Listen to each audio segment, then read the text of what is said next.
Klein, Program Coordinator here from the Webster County Extension Office. We have John Bonner, and he is a Master Gardener for Webster County. Good morning. Well, let's talk about starting seeds. It's not too late to start some of your seeds, like some peppers maybe, or even some tomatoes if you wanted to, but they wouldn't be the earliest right now. But you could start any kind of seeds you want. You could even start some melons. And you can go and buy some really nice trays, some peat pots, or you can save some money and do it a lot cheaper than that. Now, one of the biggest things that you hear on the internet today is toilet paper. So let's talk about recycling some toilet paper rolls, because they make a wonderful way to start plants. And you can either take these things off, or you can actually just let them deteriorate in the garden. And the easiest thing to do with them is you cut them in half like that, about that height. Squeeze them together a little bit. Do a cut on each of the two sides that you've squeezed together. Squeeze them the other way. Do a cut. And do another cut. And you fold those in. Once you've folded those in, like you do a cardboard, like you're closing a cardboard box, 1, 2, 3, and click the other one under. Push it down a little bit.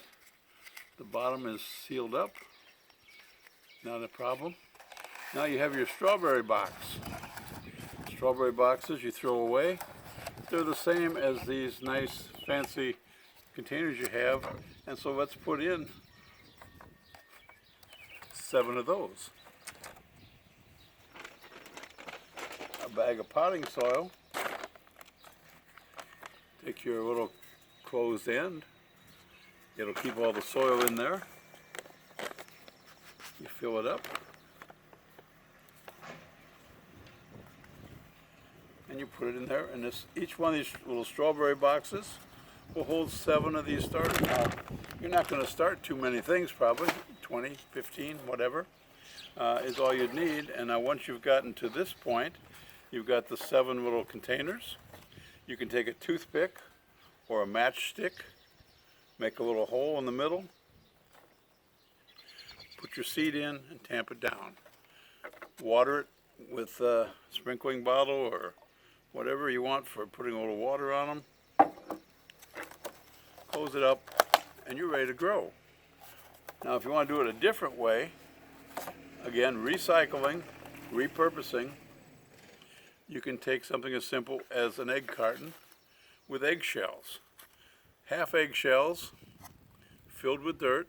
Again, poke a hole in them, put them in, and I have my perfect little growing pot that's with already some additive calcium. Now the thing about these pots, if you think about them, calcium is important to a tomato, because if you get that little black spot on the bottom of your tomato plant, that's because you're short on calcium.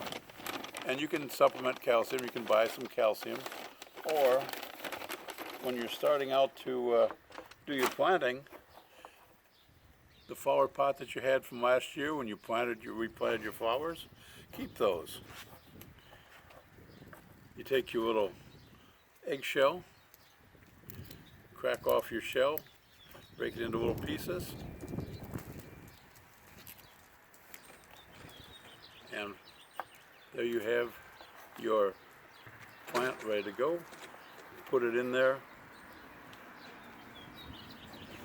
You've got calcium around the edge of it now from your eggshell. And then when I plant, I usually put some calcium around the edges of them as well. Just sprinkle crushed eggshells around the top of the ground. And of course, there's nothing more fun than crunching up eggshells in a bag. So just wash your eggshells and dry them. And then you'll be able to put that around the tomato plants after you plant them. Water them in a little bit. Now the other thing I sometimes do is you have the little sign that comes with this and tells you what kind of a flower that was last year. Just paste a little piece of paper over it after you label what kind of tomato you've got, and you've used the entirety of your pot from last year. You've used your handy dandy toilet paper roll that we know you have hundreds of, and you've been able to use your egg carton and your eggshells, making your own little peat pots. When you go to plant them, you can either just tear them apart and plant them, or plant the whole thing like that and just open the bottom and they'll deteriorate. That's simple to start plants. All right, thank you, John. We're ready to plant. Thank you.